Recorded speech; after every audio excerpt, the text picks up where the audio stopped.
कळंबासे गावातील पुरातन ग्रामदैवत मंदिर। नमस्कार आणि वेलकम टू माय चॅनल शीश रिव्ह्यू।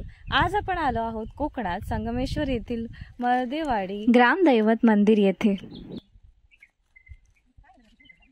मंदिर आहे ते खूप जुनं आहे। त्याचा परिसर जो आहे इतका शांत हिरवागार आणि इथे पक्ष्यांचा किलबिलाट, जर तुम्ही शांत राहून ऐकाल तर तुम्हाला पक्ष्यांचा तो सुंदर किलबिलाट ऐकता येईल। See listen to it. आज खूप छान सनी डे आहे आणि दुपारचे नाही संध्याकाळचे इथे 4:30 वाजले आहेत।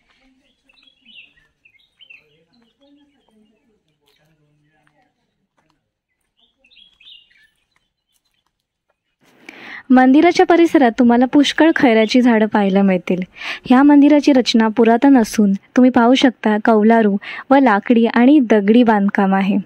मंदिरात प्रवेश केल्याबरोबरच मला अगदी नॉस्टॅल्जिक फिलिंग आली। असं वाटलं की मी इथे ह्याआधी कधीतरी येऊन गेली असावी। कसं असतं ना, पुरातन वास्तूमध्ये जेव्हा आपण प्रवेश करतो तर तेव्हा तिकडची एक अशी वाईब आपल्याला फील होते आणि डेफिनेटली या मंदिरात तसंच मला जाणवलं।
मंदिरात आल्यावर मन अगदी कसं प्रसन्न होऊन जातं आणि देवीच्या चरणावर डोकं ठेवल्यानंतर एक डिवाइन फीलिंग येते। हेच तर हवं।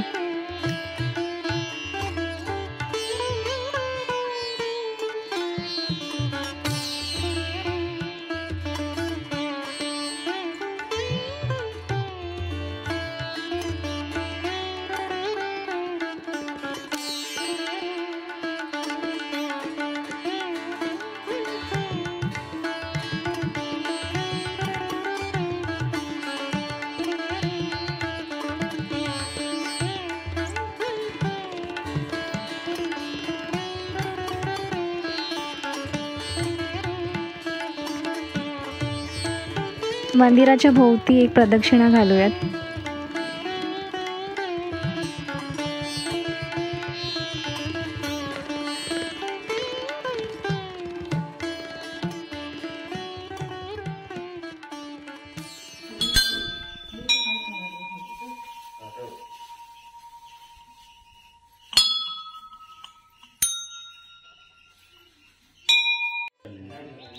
मंदिराच्या अगदी एंट्रन्सलाच एक छोटंसं असं तुम्हाला एक मंदिर दिसेल.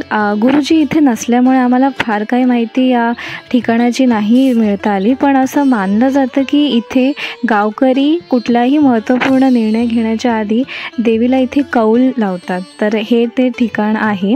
ही गोष्ट ऐकून येण्यातली आहे, तर याचं काही ठोस प्रमाण माझ्याकडे नाही आहे. जर तुम्हाला याविषयी काही माहीत असेल तर तुम्ही कॉमेंट सेक्शनमध्ये नक्की सांगू शकता. शांती शांती.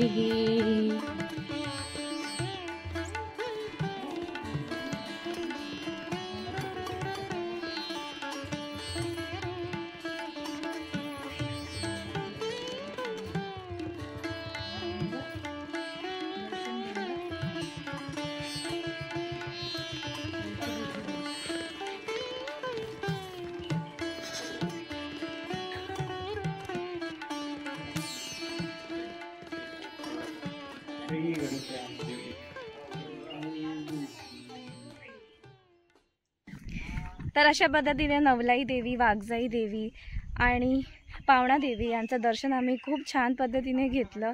आणि मंदिराचा परिसर गजबजलेला नसल्यामुळे आम्हाला खूप वेळ मंदिरात घालवता आला, ओटी भरता आल्या देवींच्या. तर मंडळी, आजचा व्लॉग तुम्हाला कसा वाटला मला कॉमेंट सेक्शनमध्ये नक्की कळवा आणि पुढच्या व्लॉगसाठी वाट पहा. जर तुम्ही संगमेश्वर इथे असाल तर नक्की मळदेवाडी येथील ह्या पुरातन अशा ग्रामदैवत मंदिराला भेट द्या आणि या परिसराची जी सुंदरता आहे ती तुमच्या डोळ्याने प्रत्यक्ष अनुभवा आणि देवीचा आशीर्वाद इथून घेऊन जा. आजसाठी इतकंच. माझ्या पुढच्या व्लॉगमध्ये भेटूयात.